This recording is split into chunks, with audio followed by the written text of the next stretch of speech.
If you decide to take on this plumbing job, then make sure the main water to the whole house is off. If you are not comfortable with working with plumbing, maybe you should call a professional or somebody who knows what they're doing. My job for today, I'm going to change this, the faceplate, and the stem going into the wall, and the shower head. You know, this is a Delta.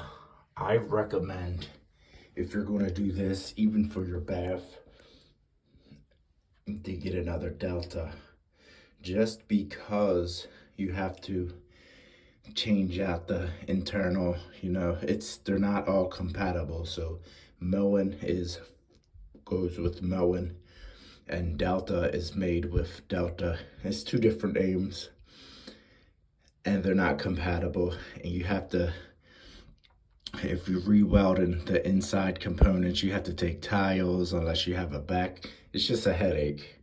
So it's easier to go to Delta and just change the faceplate, because everything is made together. And this is the faceplate, the Delta faceplate. She wants it, especially if you're changing the handle, everything is going to be, and I'm going to be changing the cartridge too as I'm doing that. So this is already done. You know, this was Delta, so it's easier to change. You know, if she changed it to a Moen, she would have to, and there's no access. The guy, I guess this house is old, and before they started making access points where you can get in here, you would have to cut this wall out, even if you create a big enough space for you to weld under there. So now I'm getting this piece off, and a screwdriver doesn't quite work because you need something thin like this. So grab your razor blade, any type of razor would work, and just get behind there, just work it out. You see the space? It's coming out. And there you go, there's a screw, it's already loosened. In most cases, if you have a problem with this, it's probably the screw is not in contact with the cartridge, and when you're turning it, it's just turning and turning.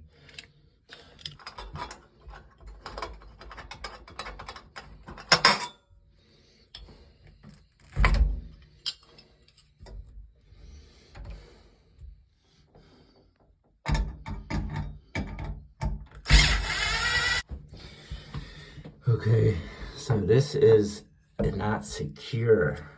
You see, normally there's a wood right here making it secure, and it's CPVC plumbing, so that's going to be hard.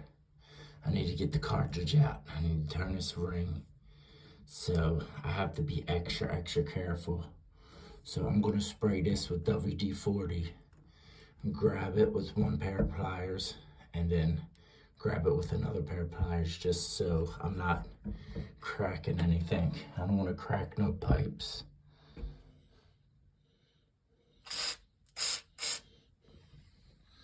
Yeah, because sometimes these can get seized up. Even though they're brass, they can get like calcium built up and salt and stuff like that. So you kind of want to have it lubricated. And let that sit for a little bit. So I let it sit with the WD-40, and I'm gonna grab this, the actual thing, with this way like that. And then the opposite way, I wanna grab this like that. You see what I'm saying? Just so I don't want the whole assembly to be twisting, and I don't want to bust a pipe. And I just carefully, lightly, you know, sometimes I will tap the ring and spray it and tap the ring all the way around, just to kind of give it a little bit of radiation. But I'm gonna try to just twist it off and see if the WD-40 just worked its magic. And so it was successful. The WD-40 worked its magic. And I mean, I guess you could use it without WD-40, but just take the long road. But I just wanted to get it done. So I carefully pull this out. And I gotta wiggle that out with my pliers. But then I have the new one. And I just plugged that one in. Let me get this one out with my pliers. I'm gonna hold this with one pair of pliers like I did before and just kind of wiggle this out. So it's giving me a bit of a struggle, so careful not to grab the actual threads. You don't want to mess them up. And just pull this like that. Put it on like this. Hold that like that. Like this is how I have it. And I'm just pulling it, working at it, you know. Still, you don't want to crack anything in the back. Now, I like to feel it. Make sure everything's smooth. If it's not smooth, what I do is I spray a little bit of WD-40 inside.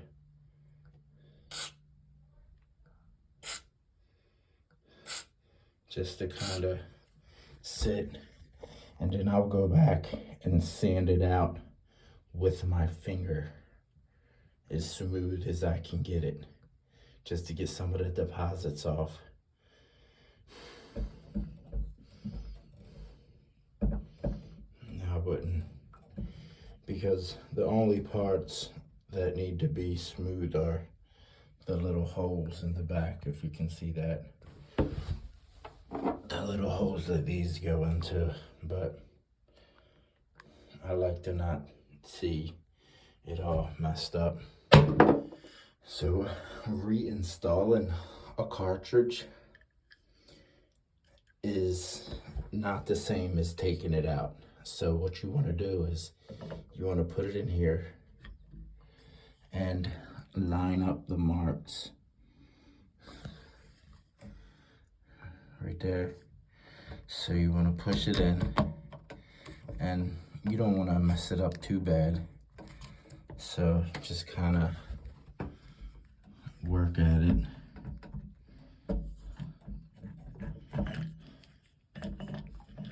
You know, oops.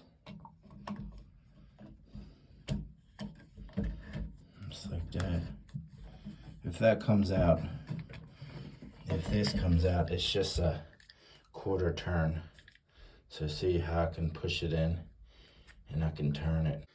So I didn't know I was going to run into this problem, because before I did one of these and it was this size, but this one is a smaller size. So if you would have to get that, you would have to go get the smaller size, just because it's a shorter size piece. So I would have to reuse this. I can't use this, so I'm just going to put this back in. And what I did is I put the little springs in, the washers, and then I did a quarter turn. If it falls apart on you, it's pretty easy. See, right here, it's just a quarter turn, and then make sure you put the springs and the washers back. And you just put it back in and just turn it right there, and it locks. So as I was saying, this is it kind of gives you a hard time going in sometimes. So what I do is I kind of wiggle it into place, and it doesn't sit flush. It doesn't want to sit flush. So get it as flush as you can. And then what I do is I put the nut back on slowly to kind of squeeze everything together. and it pulls it together. But maybe I need to get it seated a little bit better. And this is you can control the hot water that comes out of the faucet. I'll show you that at the end. So you see what I'm saying right there? And you don't want to spin it. If it doesn't work, I spun it this way. Because if you spin it this way, the whole thing's going to come apart because of that quarter turn, right? So I spun it this way and it went in. See, that's when the washer's hidden. And then I can put the ring on. You know? And kind of, the ring helps squeeze it together. So I'll put it on and I'll take it off just to make sure that it pushed in nicely. And see, that's pretty much in there. So I'm just going to tighten it up. And that's how you change a Delta cartridge. Just make sure you get the right one. And now this is brass. So when you go to tighten it up to where you think it should be, and then snug it, because you don't want to strip anything, because brass is soft. And then turn on the water, test for leaks, and then put the faceplate back on. I need to recaulk this nice.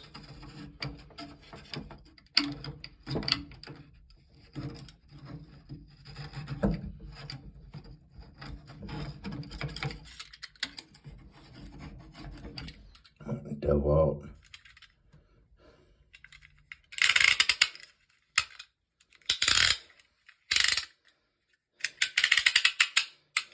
A long blade. Before I put the new faceplate on, I have to make sure this ring is up to the edge. So when I put the middle black piece on, it pushes it back because it's going to roll on, and that'll keep it tight, this ring. Because normally the whole thing is secure to a stud in the wall, the whole assembly, be careful how you tighten these screws up, because you don't want to pull it out so far to where it cracks the pipe. This is what I'm talking about. You push this on and the ring rolls back. You need it to have it here so it can not roll back, and see how tight it is. It's nice and tight. So now if you have a kit, it comes with this, the Allen key. So see that splice right there? So I'm gonna kind of match it up. It's probably gonna be like that. And then, bam. Let it go into the bite. And then there's the Allen key to bite the side of it. So you need to kind of put the puzzle piece, put it like a puzzle piece. There you go, right there. And then you have hot, I believe hot is all the way over. So don't forget this. But before I screw this in, I'll make sure that hot is hot and everything, because this is the thing to kind of block it so you don't open it all the way. See, because when you open it a little bit, it's going to be cold and then hot, so you want it to stop. If you have kids, you don't want to scold them, you know. It goes in like this and goes over and it stops. You see, I got it on and it's warm, but you see the stopper stops it, so you don't go to hot, see? But if I take this and then adjust it, then you can make it hotter, more hot water. So that's hot, that's really hot, that's scalding hot, like burn your kids hot. So be careful. This part is fairly easy. You just wanna lefty-loosey. You know, gas is lefty-tighty and righty-loosey is for gas. But for all water and anything automotive is righty-tighty, lefty-loosey, and everything else. So if you can do it like this, that's good. But what I do is I do that and I put this in here and I give myself some leverage. Let's make sure everything's clean. The threads are clean. There's a little bit of drywall got backed up into there. I can feel it. And just kind of, you know, make sure everything is nice and clean so there's no dripping later. And I'm gonna get up there and look at it too, not just feel it. It feels good. So now is this piece. Now I put a lot of tape on here. You're supposed to use tape, but I like to overdo things, especially with tape, just to kind of make the better seal. And it's gonna go on this way, righty-tighty, right? So I'm gonna thread this like that. So when I'm doing it, you see right here, it comes off right here like that. So when I'm doing it, it's not unthreading on me, and it's nice. And wrap it really good. And every time like you do something, it gives you stuff. So I tend to just keep it. And I think this was Delta. And you just put it on the same way I took it off. So this is the final product. Turned out pretty good. Got hot water. Had to caulk it. I suck at caulking. But she was okay with it. So the camera picks up every little imperfection, but what you can do is tape the back and then tape the front and then do it. But it was gonna be a long time. It takes a longer amount of time to tape it and then do it. So maybe next time